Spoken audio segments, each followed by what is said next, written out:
সম্মানিত প্রিয় মুসল্লিয়ান কেরাম, রাসূল সাল্লাল্লাহু আলাইহি ওয়াসাল্লাম আরেকটা হাদিস বলে শেষ করছি। আন উম্মে হাবিবাত উম্মিল মুমিনিন রাদিয়াল্লাহু তাআলা আনহা ক্বালাত, উম্মুল মুমিনিন উম্মে হাবিবা রাদিয়াল্লাহু তাআলা আনহা থেকে বর্ণিত, তিনি বলেন, ক্বালা সামিতু রাসূলুল্লাহি সাল্লাল্লাহু আলাইহি ওয়াসাল্লাম, আমি রাসূল সাল্লাল্লাহু আলাইহি ওয়াসাল্লামকে বলতে শুনেছি, ইয়াকুলু মান হাফাযা আলা আরবা'i রাকাতিন, যে ব্যক্তি 4 রাকাত সালাতের হেফাজত করলো, যে ব্যক্তি 4 রাকাত সালাতের হেফাজত করলো, এই 4 রাকাত কোন সালাত?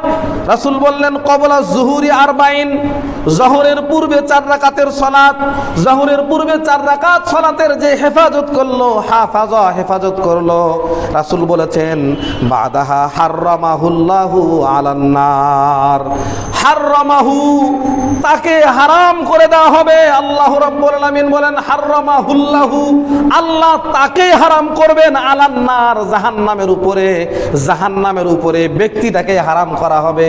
তার মানে যেই ব্যক্তিকে জাহান্নামের জন্য হারাম করা হলো, জাহান্নাম ওই হারাম ব্যক্তিকে ঢুকাবেন না, তোমরা জাহান্নামে যাবে না, এই ব্যক্তি জান্নাতে চলে যাবে। সুবহানাল্লাহ। এই শেষ হাদিসই সফলতা আজকে আলোচনা আমি মনে করি।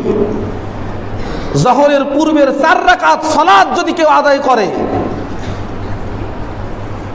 জোহরের ফরজ সালাতের পূর্বে 4 রাকাত সালাত যদি কেউ আদায় করে, হেফাজত করে, গুরুত্ব দিয়ে আদায় করে, আল্লাহর জন্য আদায় করে, রাসূল সাল্লাল্লাহু আলাইহি সাল্লাম বললেন যে হারামাহুল্লাহু, আল্লাহ তাকে হারাম করবেন। কার জন্য? জাহান্নামের জন্য তাকে হারাম করে দিবেন। কথাটা কিভাবে বলেছেন রাসূল? রাসূল তো বললেন যে তার জন্য জাহান্নাম হারাম, এটা বলতে পারতেন। কথাটা তো এরকম রাসূল বলতে পারলেন যে জাহান্নামই তার জন্য হারাম, কিন্তু রাসূল তা বলেননি। জাহান্নামের জন্য ব্যক্তিটাকে আল্লাহ রাব্বুল আলামিন হারাম করে দিবেন যদি জোহরের পূর্বে, জোহরের আগে 4 রাকাত সালাত আদায় করতে পারি। কত গুরুত্ব আমি বুঝাতে অক্ষম। এই নফল ইবাদতগুলো, নফল সালাতগুলো, সুন্নাত সালাতগুলো, এই সুন্নাত সালাতগুলোর গুরুত্ব বুঝাতে আমি